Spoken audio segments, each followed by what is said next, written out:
The restaurant was called the Golden Oak. It sat on the corner of Fifth Avenue in Manhattan, the kind of place where a single dinner could cost more than most people earned in a week. Crystal chandeliers hung from the ceiling. White tablecloths covered every table. And in the corner, near the tall windows that looked out over the city lights, there was a beautiful black piano that cost more than a house. Anna Mitchell had worked there for 6 years. 6 years of carrying heavy trays. 6 years of smiling at people who never smiled back. 6 years of being invisible. She was 34 years old now. And sometimes, she wondered where all the time had gone. It felt like just yesterday, she was a young girl, sitting at her grandmother's old piano, in their small house in Ohio. But that was a different life. That was before everything changed. Anna grew up in a tiny town where everyone knew everyone. Her father worked at the local factory, and her mother cleaned houses for the wealthy families on the other side of town. They never had much money, but they had love, and they had music. Her grandmother had been a piano teacher before her hands got too old and stiff to play. When Anna was just 5 years old, her grandmother sat her down at the piano and taught her the first notes. Anna still remembered that moment. The way the keys felt under her small fingers. The way the sound filled the room. It was like magic. From that day on, Anna practiced every single day. While other kids played outside, she sat at the piano. While other teenagers went to parties, she practiced scales and chords until her fingers ached. Her grandmother said she had a gift. Her teachers said she was special. By the time she was 16, people were calling her a prodigy. The letter came on a Tuesday in March. Anna remembered because it was raining, and she had just come home from school with wet shoes and a bad mood. Her mother was standing in the kitchen, holding an envelope with shaking hands. The return address said, Juilliard School of Music, New York City. Anna had applied on a whim, never really believing anything would come of it. Juilliard was for rich kids. Juilliard was for people with connections. Juilliard was not for girls from small towns in Ohio, whose fathers worked in factories. But the letter said otherwise. Full scholarship. 4 years. Everything paid for. They wanted her. Anna screamed so loud the neighbors came running. Her mother cried. Her father, a man who rarely showed emotion, hugged her so tight she could barely breathe. Her grandmother just smiled and said she always knew this day would come. For the next few months, Anna lived in a dream. She practiced harder than ever. She bought a map of New York City and hung it on her wall. She imagined herself walking through Central Park, performing at Carnegie Hall, becoming the pianist she was always meant to be. She was going to make her family proud. She was going to prove that dreams could come true, even for people like her. The accident happened 2 weeks before she was supposed to leave. Her father was working the late shift at the factory. He had done it 1,000 times before. But that night, something went wrong. A machine malfunctioned. There was a loud noise, then screaming, then silence. Anna was practicing piano when her mother got the phone call. She heard her mother's voice break. She heard the words, hospital, and serious, and come quickly. And just like that, her whole world shattered. Her father survived, but he would never be the same. The accident had damaged his spine. He could not walk. He could not work. He needed constant care, and the medical bills started piling up faster than anyone could count. Anna's mother worked 3 jobs, but it was not enough. Her younger brother was only 12. Her younger sister was only 9. Someone needed to stay home. Someone needed to help. Someone needed to sacrifice. Anna called Juilliard on a Sunday morning. Her hands were shaking as she dialed the number. The woman on the other end was kind, but there was nothing she could do. The scholarship could not be deferred. If Anna did not come now, the spot would go to someone else. So Anna said the hardest words she had ever spoken. She said, "Thank you for the opportunity," but she could not accept it. She said, maybe someday things would be different. She said goodbye to the dream she had carried her whole life. That night, she closed the lid of her grandmother's piano and did not open it again. The years passed in a blur. Anna worked whatever job she could find. Waitress, cashier, cleaning lady. She sent money home every month. She watched her brother graduate high school and then college. She watched her sister get married and have children of her own. She watched her father slowly get better, though he never fully recovered. This mon. Her grandmother passed away when Anna was 28. In her will, she left Anna the old piano. But Anna could not bring herself to play it. Every time she looked at those black and white keys, she saw everything she had lost. So, the piano sat in storage, gathering dust, while Anna moved to New York City to find better work. The irony was not lost on her. She had finally made it to New York, just not in the way she had imagined. Instead of performing in concert halls, she was serving food to people who would never know her name. Instead of playing the piano, she was carrying plates and refilling water glasses. The Golden Oak hired her because she was quiet and efficient. She never complained. She never caused trouble. She was the perfect employee, the kind who faded into the background and let the wealthy guests feel important. But every night, as she walked past that beautiful black piano in the corner of the restaurant, something inside her stirred. She would look at the keys and remember how it felt to make music. She would watch the hired pianists play their boring background melodies and think about all the pieces she once knew by heart. Chopin, Beethoven, Mozart. They were all still there, somewhere deep inside her, waiting. Of course, she never touched the piano. Servers were not allowed near it. Servers were not even supposed to look at it for too long. They were supposed to be invisible, and Anna had become very good at being invisible. Her coworkers did not know about her past. Her managers did not know. The guests certainly did not know. To everyone at the Golden Oak, she was just Anna the waitress. Plain, simple, forgettable. Sometimes, late at night after her shift ended, Anna would walk through the empty streets of Manhattan and wonder what her life would have been like if things had been different. Would she be famous now? Would she be happy? Would she still have that fire inside her? That passion for music that once burned so bright? She tried not to think about it too much. Thinking about the past only brought pain, and Anna had learned long ago that pain was something you carried quietly, something you hid behind a smile and a yes ma'am and a right away sir. But the truth was, the music had never really left her. It lived in her bones. It hummed in her blood. And no matter how hard she tried to forget, no matter how many years passed, she was still that little girl sitting at her grandmother's piano, discovering the magic of music for the very first time. She just did not know that everything was about to change. She did not know that on this particular night, in this particular restaurant, something would happen that would turn her whole life upside down. She did not know that the invisible waitress was about to be seen by the whole world. But that is exactly what happened. It was a Friday evening in December, and the Golden Oak was busier than Anna had ever seen it. The restaurant had been booked for a private event, some kind of charity gala hosted by one of the richest men in New York. Anna had heard the other servers whispering about it all week. $500 a plate. Champagne that cost more than her monthly rent. Guests arriving in limousines and wearing diamonds that sparkled under the chandeliers. Anna did not care about any of that.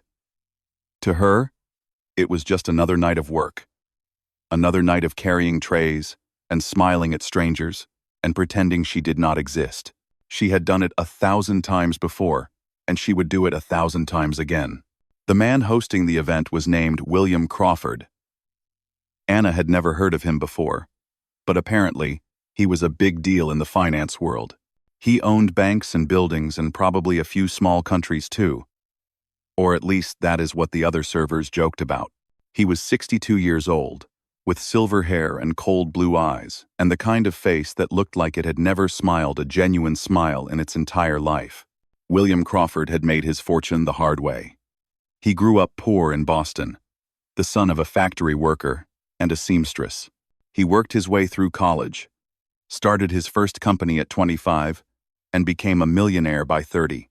Now he was worth billions, and he spent most of his time giving speeches about hard work and determination and the American dream. But here is the thing about William Crawford that most people did not know. He was deeply, profoundly unhappy. He had everything money could buy, but he had lost everything money could not. His wife had left him years ago. His children barely spoke to him. He lived alone, in a penthouse apartment, with nothing but his money and his regrets. The charity gala was his way of feeling better about himself. Every year, he hosted this event and invited all the wealthy people he knew. They would eat expensive food, drink expensive wine, and write checks to whatever cause William had chosen that year. Then they would pat themselves on the back and go home feeling like good people. Tonight, the cause was children's education. There were banners everywhere talking about building schools and providing scholarships. Anna found it ironic. These people were raising money for kids to go to school while she, someone who had given up her own education, served them dinner. But she kept that thought to herself. Servers were not supposed to have opinions. The evening started smoothly enough. Anna moved between tables, delivering plates of food that looked like art and cost more than groceries for a month. She refilled water glasses and wine glasses and smiled at the guests who never looked at her face. She was invisible, just like always, and that was fine with her. The piano player was supposed to arrive at 7. His name was some famous musician from Europe, someone who charged thousands of dollars for a single performance. But 7 o'clock came and went, and there was no piano player. Then 8 o'clock. Then 9. Anna noticed the manager pacing near the entrance, his phone pressed to his ear, his face getting redder by the minute. Something was wrong. She could tell by the way his voice kept rising, by the way he kept running his hand through his thinning hair. Finally, around 9:30, the manager walked over to William Crawford's table and whispered something in his ear. Anna was close enough to hear bits and pieces. Flight delayed. Stuck in London. Not coming. William Crawford's face did not change. He simply nodded, took a sip of his wine, and stood up from his chair. The room gradually fell silent as people noticed him standing. He had that kind of presence, the kind that made everyone stop and pay attention. "Ladies and gentlemen," he said, his voice carrying across the room without any effort. "It seems our entertainment for the evening has encountered some difficulties. Our pianist is stuck overseas and will not be joining us tonight." There were murmurs of disappointment throughout the room.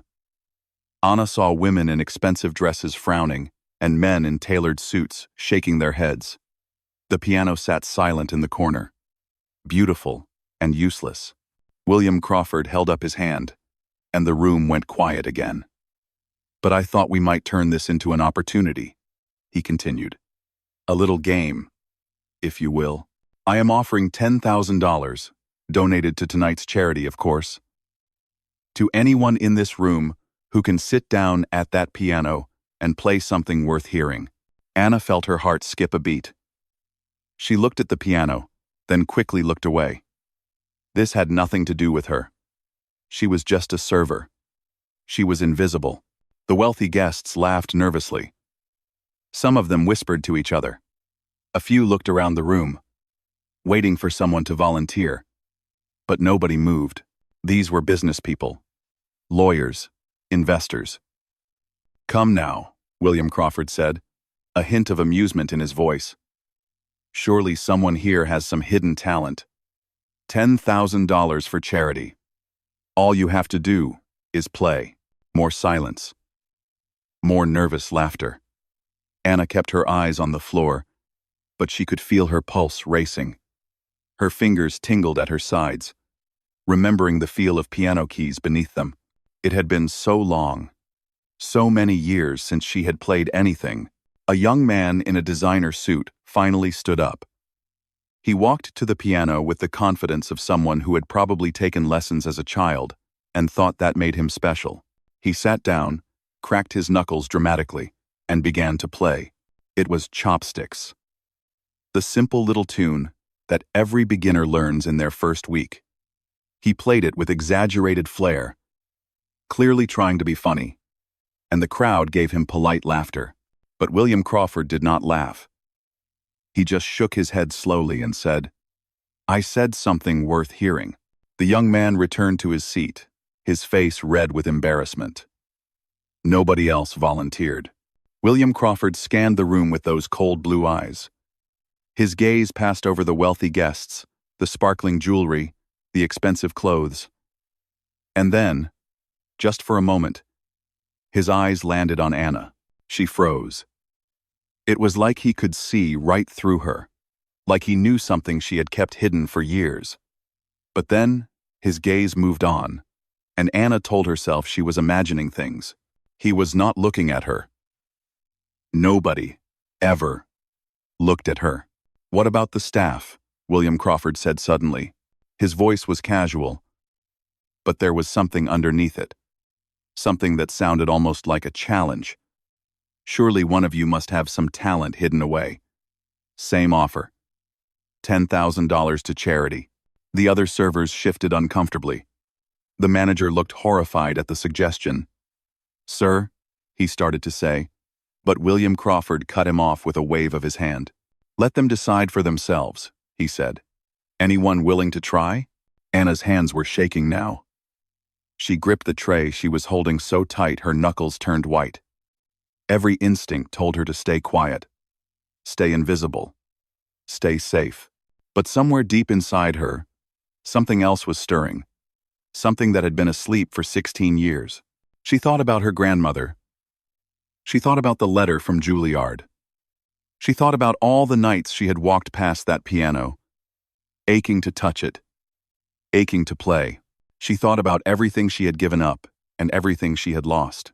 And before she knew what she was doing, before she could talk herself out of it, Anna set down her tray and took a step forward.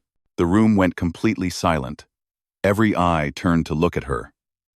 The invisible waitress, who had suddenly made herself visible. William Crawford raised an eyebrow. His lips curved into something that might have been a smile. Well, he said. "It seems we have a volunteer." Anna's legs felt like they might collapse beneath her. But she kept walking. One step, then another, then another. The piano was waiting for her, just like it had been waiting for 16 years. She had no idea if she could still play. She had no idea what would happen next. All she knew was that she could not be invisible anymore. The walk from where Anna stood to the piano was maybe 30 feet. But it felt like 30 miles. Every step seemed to take forever. Every second stretched out like an hour. She could feel the eyes of every person in that room burning into her back. She heard whispers as she walked. The waitress. Is she serious? This should be interesting. Someone laughed. A short, cruel sound that cut through the silence like a knife. Anna kept walking. She did not look left or right. She just kept her eyes on the piano. That beautiful black instrument that had haunted her dreams for 16 years. Her manager stepped in front of her before she reached it. His face was pale, and his voice was a harsh whisper. "What do you think you are doing?" He hissed. "Get back to work right now. You are going to embarrass yourself and this restaurant." Anna looked at him. For 6 years, she had done everything this man asked. She had worked double shifts without complaint. She had smiled through insults from rude customers. She had been the perfect invisible employee. But tonight, something inside her had changed. "I am going to play," she said quietly. Her voice did not shake. She was surprised by how calm she sounded. The manager opened his mouth to argue, but William Crawford's voice cut through the tension. The words were not loud, but they carried the weight of someone who was used to being obeyed.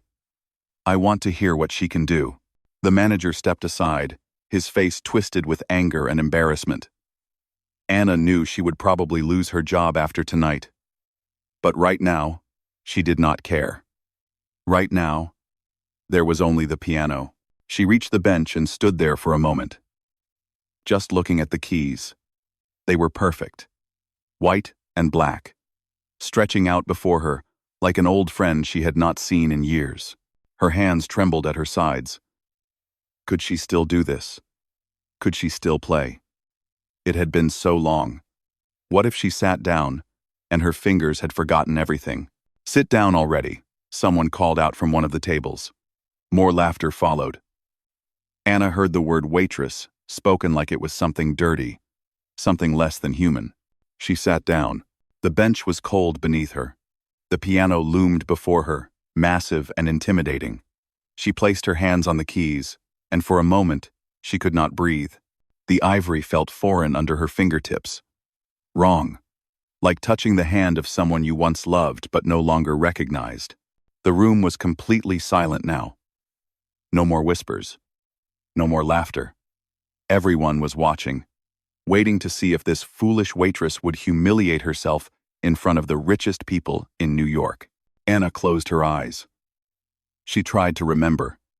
She tried to go back to that small house in Ohio, to her grandmother's living room, to the old piano with the sticky keys and the worn bench. She tried to find that little girl who had discovered magic in music, but all she could feel was fear. Cold, paralyzing fear that wrapped around her chest and squeezed until she could barely breathe. What was she doing? She was nobody. She was a waitress. She had not played in 16 years. This was a mistake. This was all a terrible mistake. She opened her eyes and started to stand up. She would apologize. She would go back to work. She would forget this ever happened and go back to being invisible. But then she saw him. William Crawford was watching her with those cold blue eyes, and there was something in his expression that she did not expect. It was not mockery. It was not amusement. It was something that looked almost like recognition. Like he understood exactly what she was feeling. Like he knew what it meant to give up on a dream. In that moment, Anna made a decision. She was not going to run. She was not going to hide. She had spent 16 years being invisible, 16 years pretending she was nothing special, 16 years burying the music inside her. But the music was still there. She could feel it in her bones, in her blood, in every part of her being. It had never left. It had just been waiting. She sat back down. She placed her hands on the keys again. And this time, she did not think. She just played.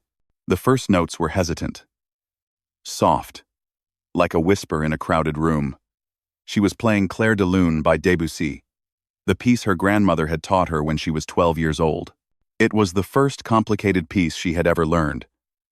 And for some reason, it was the first thing that came to her fingers now. The notes floated through the air, gentle and sad and beautiful. Anna's hands moved across the keys like they had never stopped. Muscle memory took over. Years of practice, years of dedication, years of love poured out through her fingertips. The whispers stopped. The smirks faded. One by one, the wealthy guests in that room stopped what they were doing and turned to look at the waitress who was playing their piano. Anna did not see them. Her eyes were closed again, but this time, she was not afraid. She was somewhere else entirely. She was back in her grandmother's living room. Sunlight streaming through the windows. The smell of cookies baking in the kitchen. She was 17 again, dreaming of concert halls and standing ovations. She was a little girl discovering the magic of music for the very first time. The piece grew more complex. Anna's fingers danced across the keys, hitting every note with perfect precision. She played the soft parts, like prayers, and the loud parts, like thunderstorms. She played with everything she had, everything she had been holding inside for 16 years. A woman at one of the front tables put down her champagne glass. Her hand was shaking. There were tears forming in her eyes, though she did not seem to notice them. Beside her, a man in a $1,000 suit sat with his mouth slightly open, completely frozen. Anna moved into the most beautiful part of the piece, the section that had always made her grandmother cry. The notes swelled and faded, like waves on a shore, like breathing. like a heartbeat. At his table, William Crawford had stopped moving entirely. His wine glass hung forgotten in his hand. His cold blue eyes were no longer cold. They were wet. For the first time in years, the billionaire who had everything felt something he had almost forgotten existed. He felt wonder. The music filled every corner of that restaurant. It seeped into the walls, the chandeliers, the expensive artwork. It wrapped around every person in that room and held them tight. Nobody spoke. Nobody moved. Nobody even seemed to breathe. Anna played on. She was crying now, tears streaming down her face. But she did not stop. She could not stop. The music had been trapped inside her for too long, and now it was finally free. She thought about her father, lying in that hospital bed. She thought about the scholarship letter she still kept in a box under her bed. She thought about her grandmother, who had always believed in her, who had died still hoping Anna would play again someday. I am playing, Grandma, she thought. I am finally playing again. The piece reached its climax, those final, beautiful notes that always felt like both an ending and a beginning. Anna's fingers slowed. The music softened. The last note hung in the air, pure and perfect, and then faded into silence. Anna opened her eyes. Her hands were still on the keys. Her face was wet with tears. For a moment, she had no idea where she was. Then reality came, rushing back. The restaurant, the gala, the wealthy guests. The challenge. She had done it. She had actually done it. But now came the part she dreaded most. Now she had to face the audience. She turned slowly on the bench and looked out at the room full of millionaires and billionaires and powerful people who had never noticed her before tonight. And what she saw took her breath away. Every single person in that room was standing. Every single one. The women in their diamond necklaces, the men in their designer suits, the servers who had stopped working to listen. Even her manager, the same man who had tried to stop her just minutes ago, was on his feet with tears running down his face. For a moment, Anna thought she was dreaming. This could not be real. These people did not stand for waitresses. These people did not cry over someone like her. But then the applause started, and it was like thunder rolling through the restaurant. It began with William Crawford. He brought his hands together slowly, deliberately, his eyes never leaving Anna's face. Then the woman next to him joined in. Then the man beside her. Then the whole table. Then the next table. Then the next. Within seconds, the entire room was applauding so loud that Anna could feel it vibrating in her chest. She did not know what to do. She just sat there on the piano bench, her hands still trembling, her face still wet with tears. She had imagined this moment 1,000 times. When she was young, standing ovations, crowds cheering. But she had never imagined it would happen like this. Not in a restaurant, not as a waitress, not after 16 years of silence. The applause went on and on. People were shouting things at her. Beautiful. Incredible. Amazing. Words she had not heard directed at her in so long that they sounded like a foreign language. A woman in the front row was openly sobbing into her napkin. A man near the back kept shaking his head, like he could not believe what he had just witnessed. Finally, after what felt like forever, William Crawford raised his hand. The applause slowly died down. Though people remained standing, the room fell silent again, all eyes moving between Anna and the billionaire who had started all of this. William Crawford walked toward the piano. His steps were slow and measured, like a man approaching something sacred. Anna watched him come closer, her heart pounding so hard she thought it might burst right out of her chest. She did not know what to expect. Praise, criticism. Maybe he would just hand her the money and send her back to work. But when he reached her, he did none of those things. Instead, he simply stood there and looked at her, really looked at her, like she was a person, like she mattered. "What is your name?" he asked. His voice was quiet, almost gentle. It was so different from the commanding tone he had used earlier that Anna almost did not recognize it. "Anna," she said. "Anna Mitchell." William Crawford nodded slowly. "Anna Mitchell," he repeated. "Where did you learn to play like that?" And just like that, the dam broke. Anna did not mean to tell him everything. She meant to give a simple answer, something short and polite, and then go back to being invisible. But the words started coming out, and she could not stop them. She told him about her grandmother and the old piano in Ohio. She told him about practicing until her fingers bled. She told him about the letter from Juilliard and the full scholarship that was supposed to change her life. She told him about her father's accident, about the medical bills that piled up like mountains, about the phone call to Juilliard, where she gave up her dream so her family could survive, about closing the lid of her grandmother's piano and not touching it for 16 years. The room was completely silent as she spoke. People who had been checking their phones were now listening with their full attention. Women who had spent thousands on their outfits suddenly felt embarrassed by their wealth. Men who ran companies and controlled millions of dollars felt small in the presence of this woman who had sacrificed everything for love.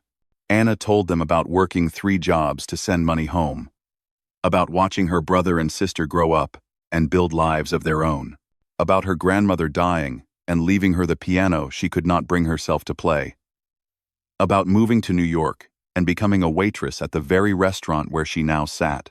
"I walk past this piano every night," she said, her voice breaking.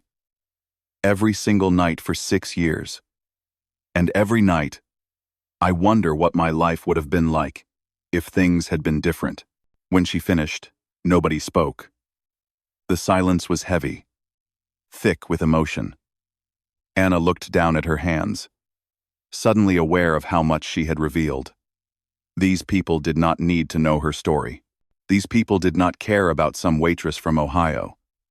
She had said too much, but then she heard something that made her look up. It was William Crawford. And he was crying.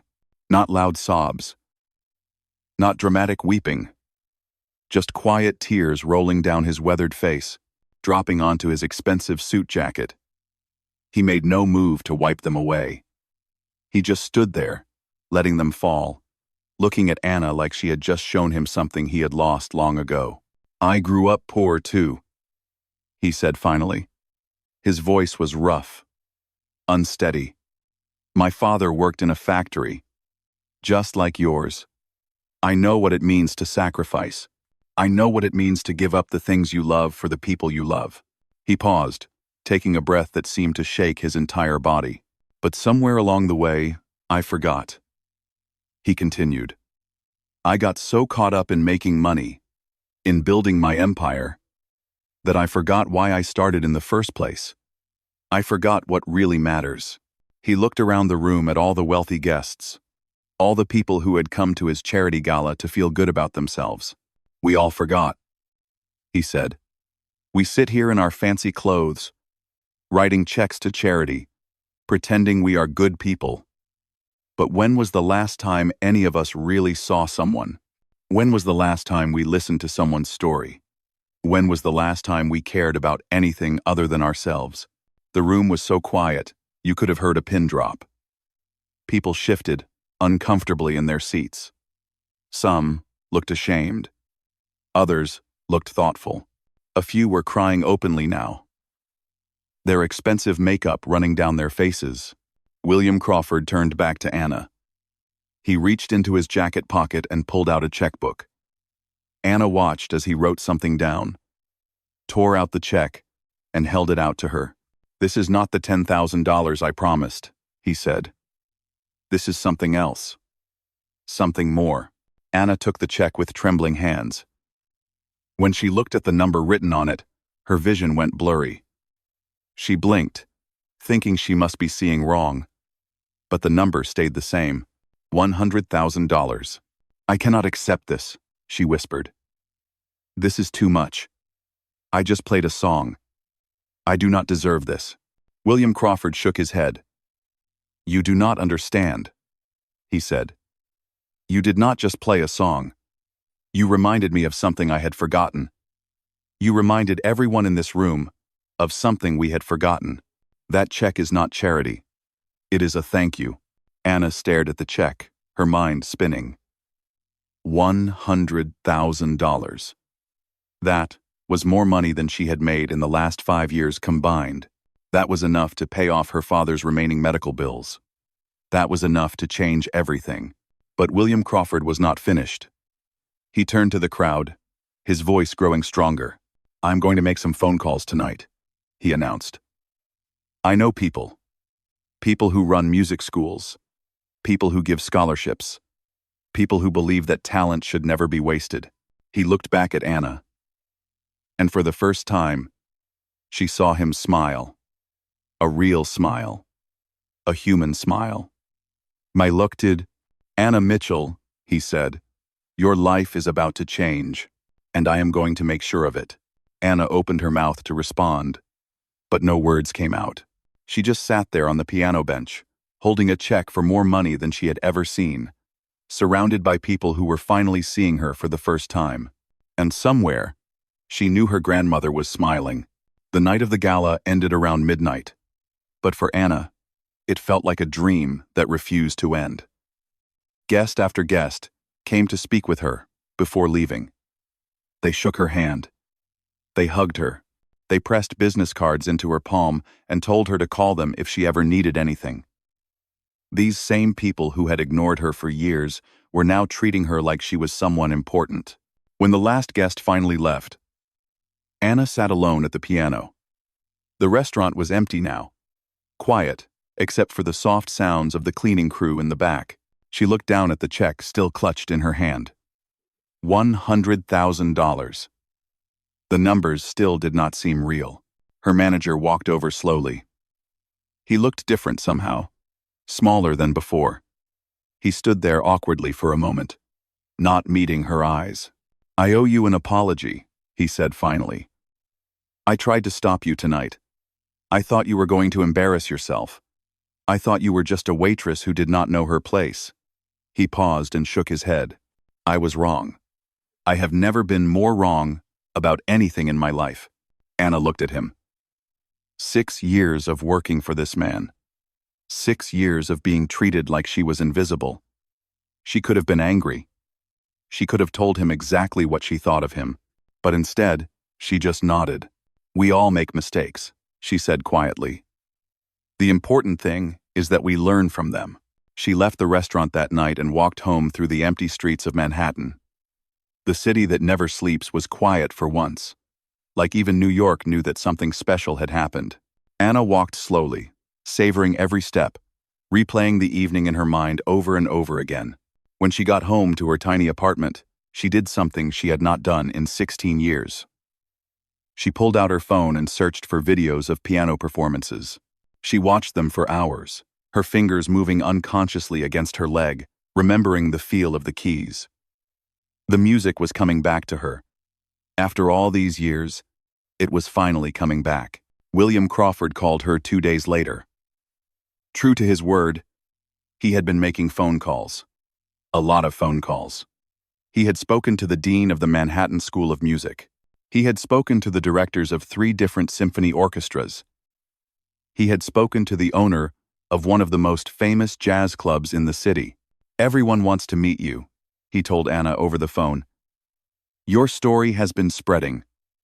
People are talking about the waitress who made a room full of millionaires cry." Anna did not know what to say. A week ago, she was invisible. Now, suddenly, everyone wanted to know her name. The first meeting was with a woman named Dorothy Palmer, who ran a music program for underprivileged children in Brooklyn.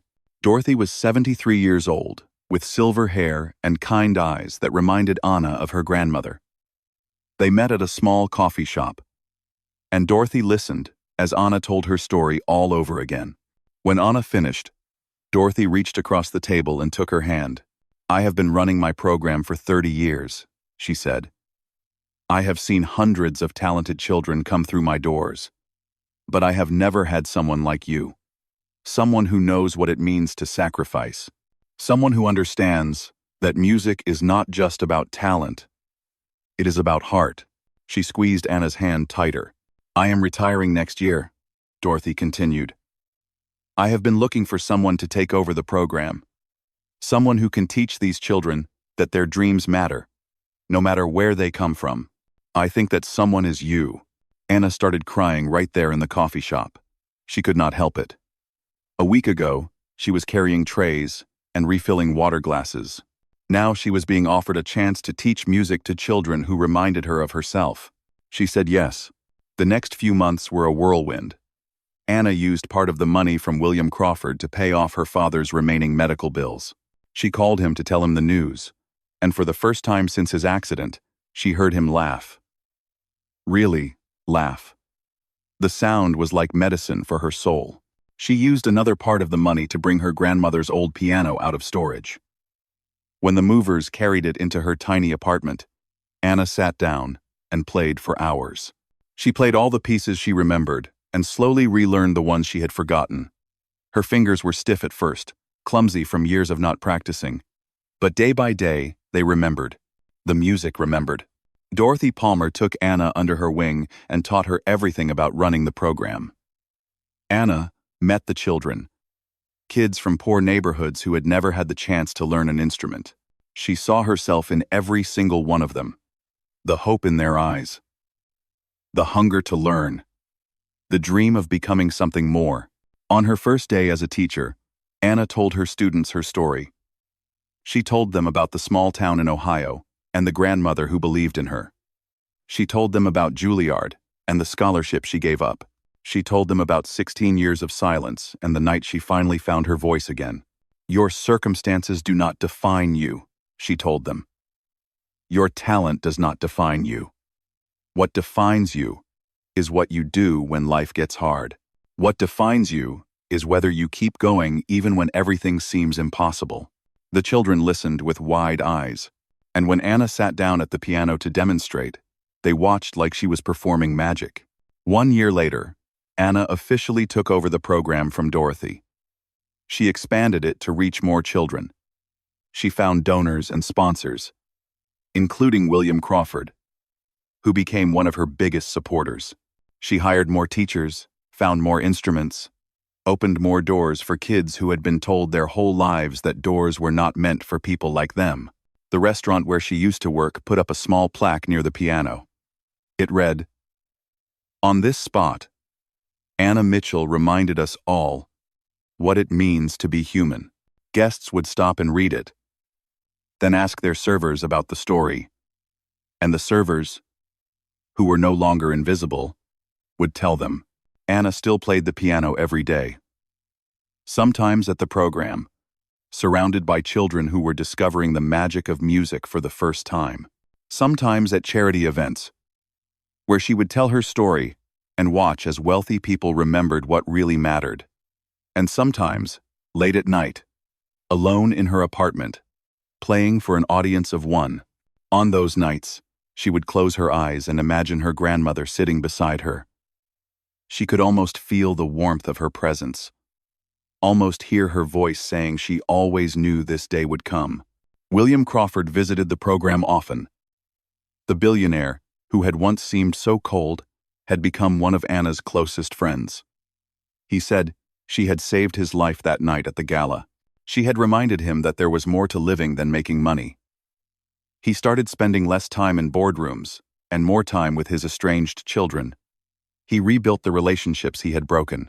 He learned how to be human again.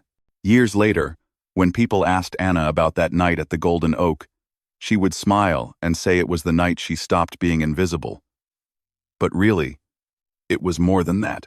It was the night she remembered who she had always been. Not a waitress, not a nobody, but a woman with music in her soul and love in her heart, who had given up everything for her family and somehow found her way back to herself. Some dreams do not die. They just wait for the right moment to wake up. And when they do, they can change everything. Not just for one person, but for everyone they touch. That is the power of music. That is the power of courage. That is the power of finally being seen. And Anna Mitchell, The waitress who took the piano was living proof of it all.